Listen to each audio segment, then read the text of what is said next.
Lagi dengan saya Peter Ingemar di channel Captain Peter. Senang bisa menemani Anda. Saat ini kita akan membicarakan perihal masalah atau problem.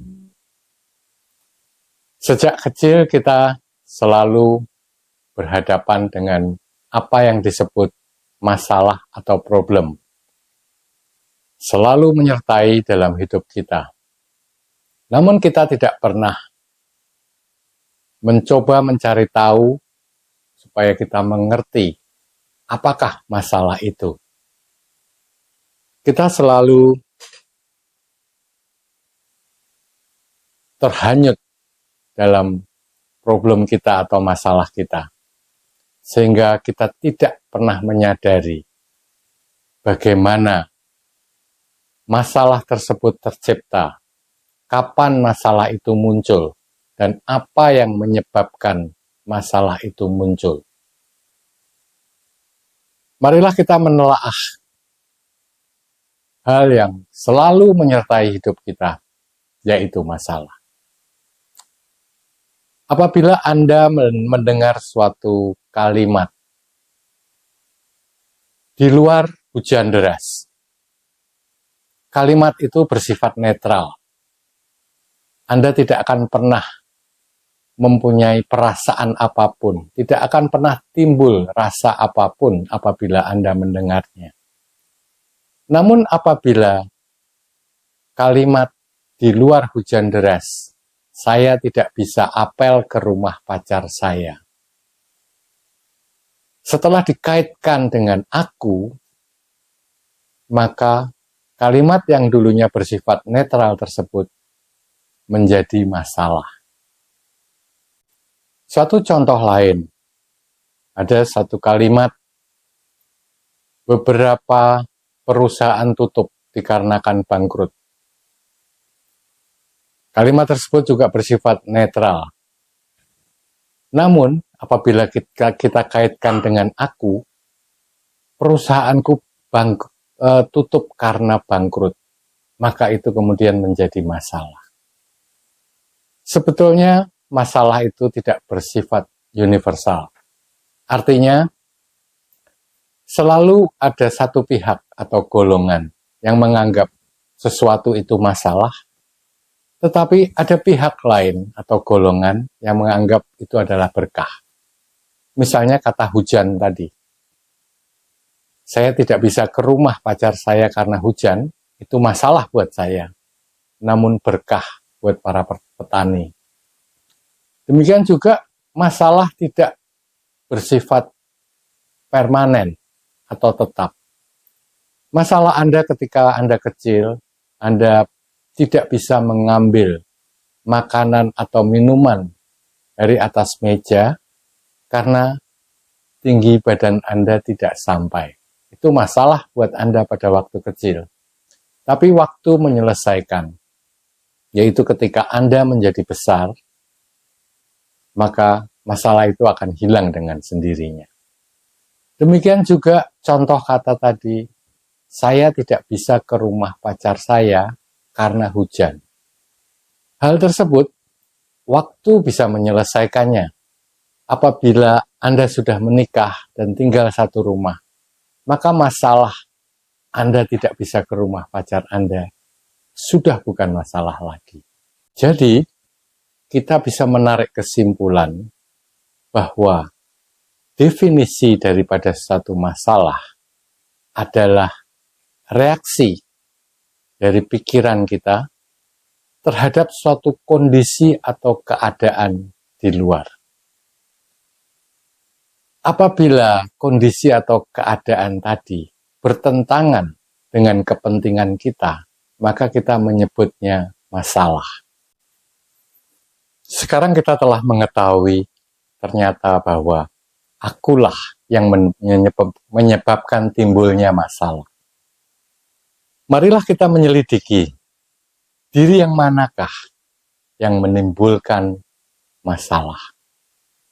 Apabila ada 10 orang bersama saya saat ini, dan saya bertanya pada ke-10 orang tersebut, apakah kamu tahu bahwa kamu ada saat ini.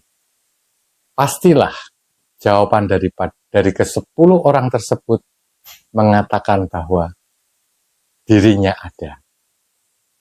Diri yang tahu bahwa dia ada saat ini, itulah diri Anda yang sebenarnya. Kemudian pasti ada diri lain yang bukan itu. Ya, memang ada diri lain yang semu, yang palsu, diri yang terbentuk dari ide yang ditanamkan sejak kita masih kecil. Pada waktu saya lahir, saya bukan siapa-siapa. Kemudian orang tua saya memberi saya nama. Pada saat itu, saya masih bukan siapa-siapa. Karena saya belum memiliki pribadi yang dibentuk oleh otak. Ketika pikiran kita mulai berkembang, orang tua saya mulai mengenalkan dirinya. Saya adalah orang tuamu, saya bapakmu, saya ibumu, ini kakakmu, kemudian kita lebih besar lagi masuk ke TK, ini gurumu, sekolah lebih besar lagi, ini teman-temanmu, ini PR-mu, ini adalah tanggung jawabmu.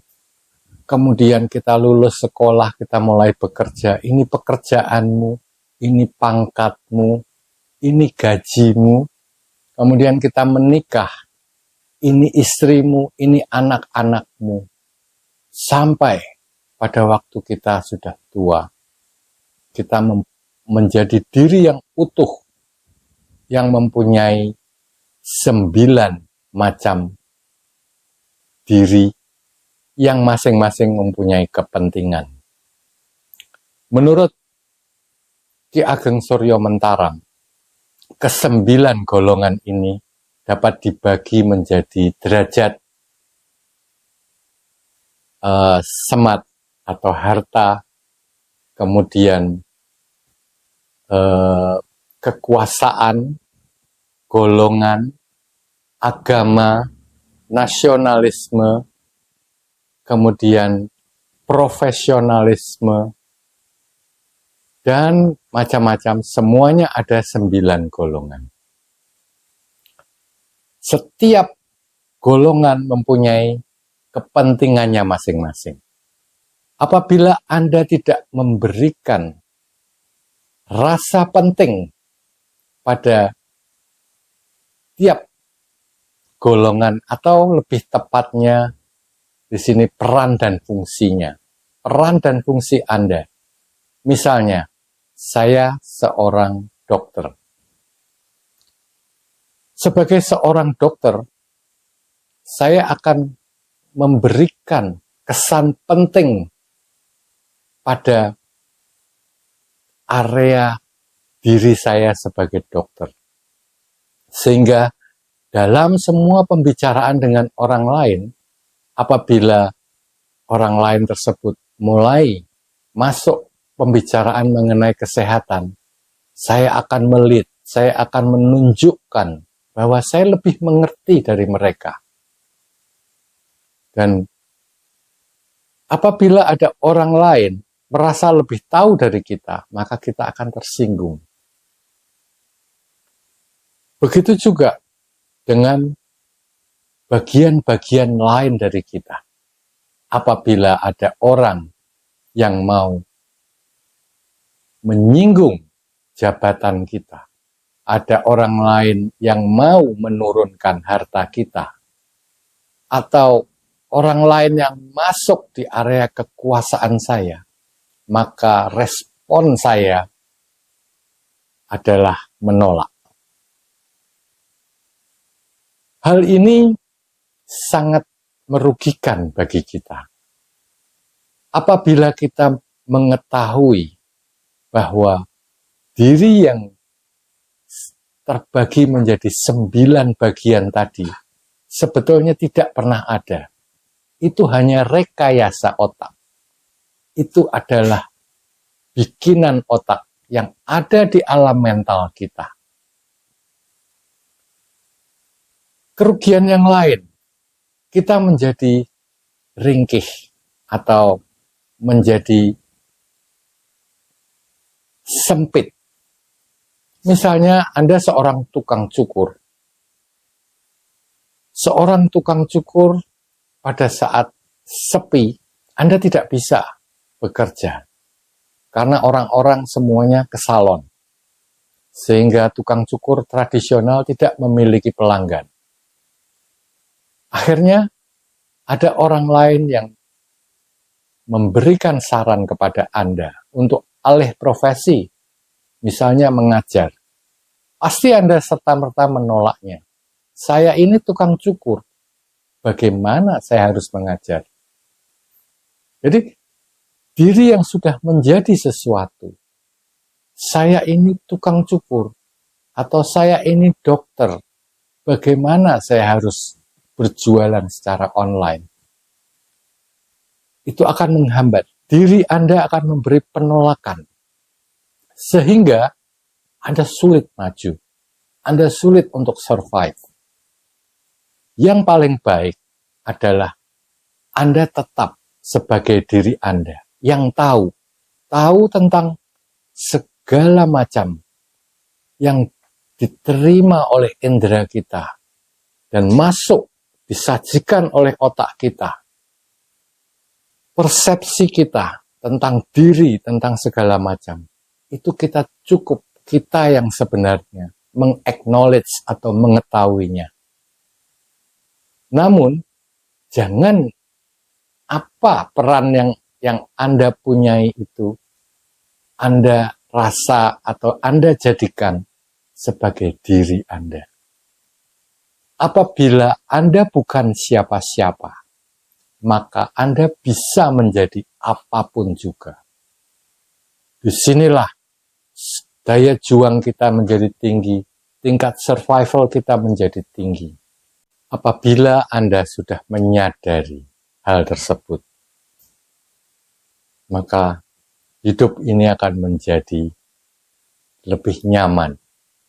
Karena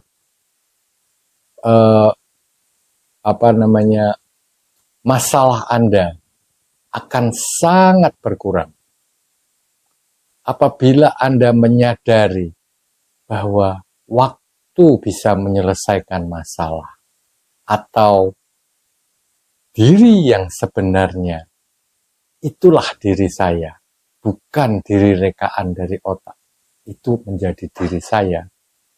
Maka Anda akan menjadi ringan. Apapun kata orang, Anda tidak akan peduli. Karena orang lain tidak mengerti diri Anda yang sebenarnya. Yang mengerti diri Anda yang sebenarnya adalah Anda sendiri. Dan semua masalah yang ada itu dikarenakan kepentingan yang ditimbulkan oleh diri yang ditimbulkan oleh otak, atau diri buatan otak, bukan diri kita yang sebenarnya. Diri kita yang sebenarnya hanya mengetahui apabila ada timbul masalah, kita akan melihat, oh itu diri saya yang palsu, kepentingannya seperti itu. Kemudian, bagaimana kita akan menyelesaikannya? Bukan itu saja. Kalau Anda sudah mengerti atau bisa merasakan bahwa Anda bukannya diri yang palsu, dan perasaan apa yang ditimbulkan oleh diri yang palsu, maka Anda akan bisa mengerti perasaan apa yang mungkin timbul pada orang lain pada waktu mengalami kondisi yang sama. Apabila orang itu membuat penolakan terhadap kondisi di luar, maka Anda sudah mengerti apa yang dirasakan oleh orang itu. Sehingga Anda lebih bijaksana dalam menyelesaikan masalah dengan orang tersebut. Dan apabila Anda sudah bisa mengambil jarak dengan diri palsu Anda, maka Anda akan bisa melihat masalah-masalah itu dengan lebih jelas. sehingga Anda dapat menyelesaikannya juga dengan bijaksana. Ada satu hal lagi yang berkaitan dengan masalah, yaitu penolakan. Penolakan terhadap apa? Penolakan terhadap kondisi atau keadaan. Apapun kondisinya, itu sebetulnya ada dua macam. Kondisi yang tercipta secara natural atau alami, misalnya sakit, hujan, panas. Apabila Anda merasakan udara di luar panas, kemudian Anda tetap pada rasa itu, makin Anda menguatkan rasa aku kepanasan, maka Anda akan betul-betul tersiksa oleh masalah panas tadi. Tapi kalau Anda hanya tahu, oh masalah panas ini hanya sensasi tubuh. Aku yang sebenarnya tidak terpengaruh. Aku hanya mengetahui di luar sana panas. Dan ini sensasi tubuh. Anda akan bisa melakukan sesuatu yang masih dalam jangkauan atau kapasitas Anda untuk merubah.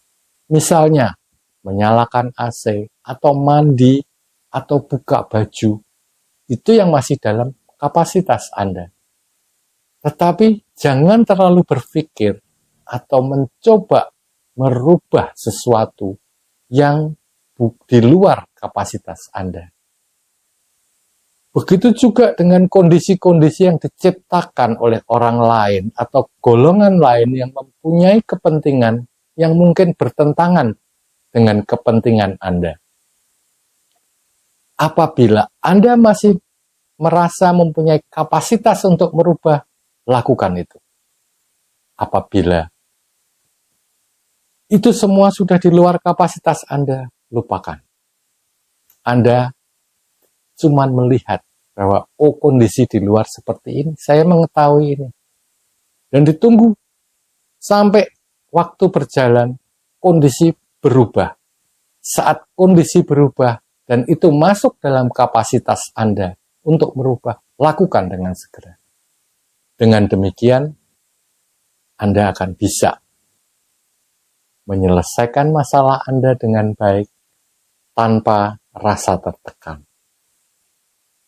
Dan masalah penerimaan, masalah tidak bisa menerima yang ditimbulkan oleh reaksi otak terhadap kondisi di luar, hanya dapat diselesaikan dengan cara menerima.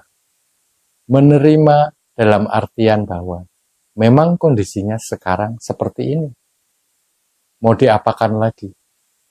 Dan saya accept, saya terima. Setelah Anda merasakan bahwa Anda menerima kondisi itu, maka Anda akan ringan. Anda akan bisa melakukan apa saja. Tetapi kalau Anda masih bercokol pada rasa tidak bisa menerima, rasa ini akan makin lama makin besar dan menghantam diri Anda. Sepertinya Anda melawan diri Anda sendiri. Rasa penolakan adalah rasa melawan diri Anda sendiri. Semoga apa yang saya utarakan ini dapat menambah wawasan Anda dan mencerahkan Anda. Apabila ada pertanyaan-pertanyaan yang timbul, tolong tulis di dalam kolom komentar, saya akan segera menjawab. Sampai jumpa dalam serial atau episode yang akan datang. Terima kasih.